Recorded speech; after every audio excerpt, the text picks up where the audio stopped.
برای حساب توفی درویش کجا؟ برای حساب توفی درویش 1000 افغانی است. برای حساب توفی درویش کجا؟ برای حساب توفی درویش پیسه افغان است. افغانان پیسه دادن برای حساب توفی درویش کجا؟ برای حساب توفی درویش کجا؟ برای حساب توفی درویش کجا؟ برای حساب توفی درویش کجا؟ برای حساب توفی درویش کجا؟ برای حساب توفی درویش کجا؟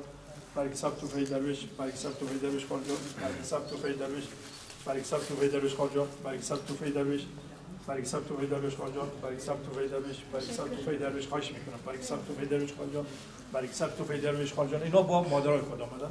برای حساب توفی درویش کجا؟ برای حساب توفی درویش برای حساب توفی درویش کجا؟ برای حساب افتخاری باستی. برای حساب توفی درویش کجا؟ برای حساب توفی درویش کجا؟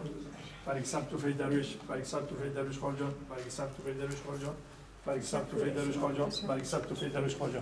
بزرگوار است. برای حساب توفی درویش برادر عزیز کوکو جان برای حساب توفی درویش مومو جان برای حساب توفی درویش برای حساب توفی درویش برای حساب توفی درویش برای حساب توفی درویش برای حساب توفی درویش برای حساب توفی درویش برای حساب توفی درویش برای حساب توفی درویش برای حساب توفی درویش برای حساب توفی درویش برای حساب توفی درویش برای حساب توفی درویش برای حساب توفی درویش برای حساب توفی درویش برای حساب توفی درویش برای حساب توفی درویش کوکو جان برای حساب توفی درویش برای حساب توفی درویش برای حساب توفی درویش برای حساب توفی درویش 55000 افغانی به هر کدامشان 1000 افغانی کمک شد. 15000 افغانی دوی سر مرستی و شو. هموطنان عزیز اینها هیچ گناهی نکردن، نه قتل کردن، نه دزدی کردن، نه زمین غصب کردن که شرم بخورد. شرم باید ما بخوریم که روی زخم اینها یک ذره مرهم نمیگذاریم و با چشم توهین و تحقیر میبینیم. شرم باید رهبران و زمامداران و نخبگان افغانستان بخورد که متاسفانه برای خود پاک دارن، قصر دارن، لند کروزر دارن. رهبرای هر قوم و مذهب و تنظیم و که هست، رهبرای جوان است، پیر است، عمامه دارش است، دریشی دارش است، نکتایی دارش است، اما از قری خودش خدا شاید است من افراد میشناسم که متاسفانه به نان خوردن خود مشکل دارن. گرانی وادوارو به حسبت کار ندیکری شرم بخوری. شرم باید موج بخوری چه دوی به تپی یا مرهم چه لرو نکیجدو. به نام حق و به یاد شهدا از مسجد شریف امام هادی در غرب کابل آمدیم طرف ریشخور. در مسجد شریف قبا هستیم. هنوز مسجد ساخته نشده، تعدابش گذاشته شده. متاسفانه هنوز سقف و دیوارایش تکمیل نشده. قبا نام اولین مسجدی است که پیامبر صلی الله علیه و سلم در مدینه منوره گذاشت. یعنی اولین مسجد مسلمانان نامش قبا. امیدوار هستم که هموطنان من که صدای من میشنوند به این مسجد که نام اولین مسجد اسلامی است کمک کنند تا این مسجد هم به زودترین فرصت ساخته شود.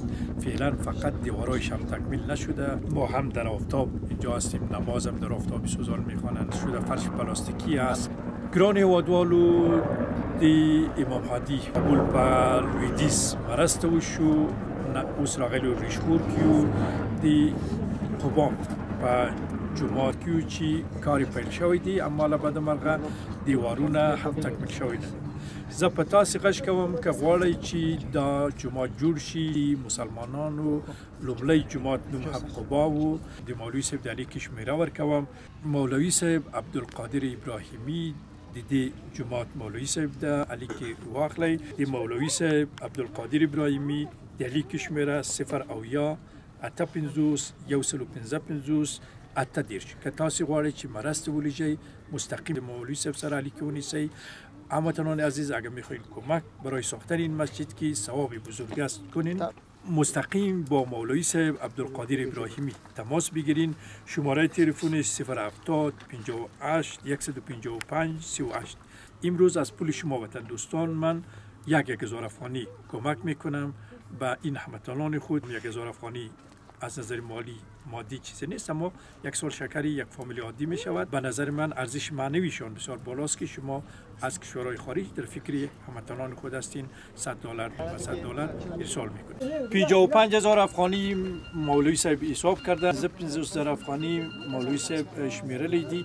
یه هر یو سر زر به نمایندگی آمدن این جوانا. برای حساب توفی درویش، برای حساب توفی درویش، برای حساب توفی درویش، برای حساب توفی درویش، برای حساب توفی درویش، برای حساب توفی درویش، برای حساب توفی درویش، برای حساب توفی درویش، برای حساب توفی درویش، برای حساب توفی درویش، برای حساب توفی درویش، برای حساب توفی درویش، برای حساب توفی درویش، کاکا جان برای حساب توفی درویش، ماما جان برای حساب توفی درویش، بزرگوار هستیم که افغانان پیسیده برای حساب توفی درویش برای حساب توفی درویش برای حساب توفی درویش برای حساب توفی درویش کاکا جان برای حساب توفی درویش ماما جان برای حساب توفی درویش برای حساب توفی درویش برای حساب توفی درویش برای حساب توفی درویش کاکا جان برای حساب توفی درویش برای حساب توفی درویش برای حساب توفی درویش برای حساب توفی درویش برای حساب توفی درویش برای حساب توفی درویش برای حساب توفی درویش برای حساب توفی این دو تا برادراست برای حساب توفی درویش برای حساب توفی درویش برای حساب توفی درویش برای حساب توفی درویش برای حساب توفی درویش برای حساب توفی درویش برای حساب توفی درویش برای حساب توفی درویش برای حساب توفی درویش برای حساب توفی درویش برای حساب توفی درویش برای حساب توفی درویش برای حساب توفی درویش برای حساب توفی درویش برای حساب توفی درویش برای حساب توفی درویش برای حساب توفی درویش برای حساب توفی درویش برای حساب توفی درویش یا مولوی 55000 افغانی زبر افغانی دی تاز دی پیسې نه مرسته وشو مننه تشکر بسم الله الرحمن الرحیم الحمد لله والصلاة والسلام على رسول الله وبعد قال رسول الله صلی الله علیه و سلم خیر الناس من ینفع الناس. حدیثی را که به حضورتان عرض کردم پیغمبر پاک صلی الله علیه و سلم میفرماد که خوبترین انسان ها کسی است که نفعش به دیگران میرسد. بنابراین ما از قدم آوری جناب دکتر سیبی رمضان بشردوست وکیل محبوب قلب ها و وکیل مردم افغانستان، یک قوم، یک نژاد، یک مذهب نه، بلکه وکیل مردم افغانستان از آمدنشان سپاسگزاری میکنیم، تشکر میکنیم. ما از الله منان برشان اجر جزیل خواهان هستیم که خداوند این در حسنات اینها و کسانی که این کمک را از طریق اینها کردن خداوند بر اونها اجر بی پایانی نصیب بگردانه. رسول الله سلام میفرماید که من لم یشکر الناس لم یشکر الله. کسی که شکر انسان ها را بجا آورده نتونه بدون شک شکر خدا را بجا آورده است.